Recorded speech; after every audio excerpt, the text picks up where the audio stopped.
आता एक महत्त्वाची बातमी आपण पाहतोय। मुख्यमंत्री देवेंद्र फडणवीसांचा आज नाशिक दौरा आहे। ते आता नाशिकमध्ये पोहोचल्याची माहिती मिळते।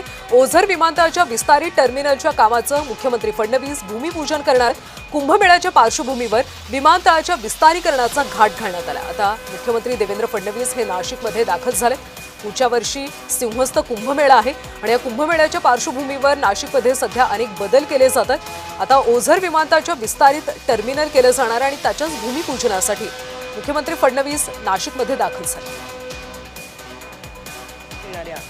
प्राची गीते मॅडम ही दोन्ही व्यक्तिमत्व आपल्याला अतिशय परिचयाची अशी।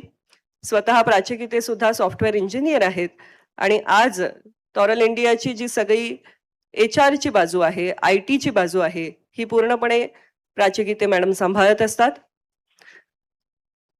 आजचा दिवस हा टॉरल इंडियातल्या प्रत्येक कर्मचाऱ्यासाठी सुद्धा अतिशय महत्त्वाचा आहे, कारण हे एक कुटुंब आहे। त्याचे कुटुंब प्रमुख आहेत भरत गीते, पण या कुटुंबातल्या प्रत्येकाची भूमिका या यशामध्ये अतिशय महत्त्वाची आहे। अनेक तरुण या निमित्ताने टॉरल इंडियाशी जोडले गेलेले आहेत। त्यातले अनेक जण हे इथले भूमिपुत्र आहेत आणि त्यांना ग्लोबल स्टँडर्ड्सला अनुसरून अधिकची माहिती घेऊयात आमचे नाशिकचे प्रतिनिधी किरण गोटूर यांच्याकडून। किरण, आता मुख्यमंत्री नाशिकमध्ये दाखल झालेत, भूमिपूजन सोहळा कधी होईल? आज मुख्यमंत्री नाशिक आहे, त्या कार्यक्रमाला मुख्यमंत्री हे उपस्थित राहणार आहेत।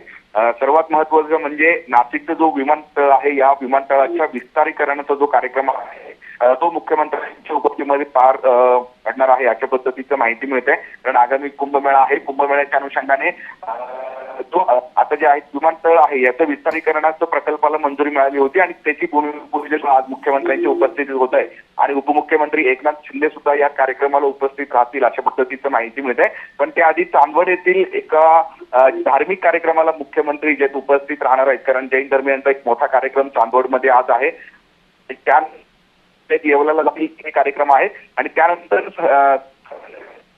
ओझर विमानतळावरती हे संपूर्ण कार्यक्रम होईल, अशा पद्धतीचं नियोजन करण्यात आलेलं आहे। आता आधी मुख्यमंत्र्यांचं आगमन नाशिकच्या ओझर विमानतळावरती झालेलं आहे आणि त्यानंतर ते या कार्यक्रमाला जे हजेरी लावतील।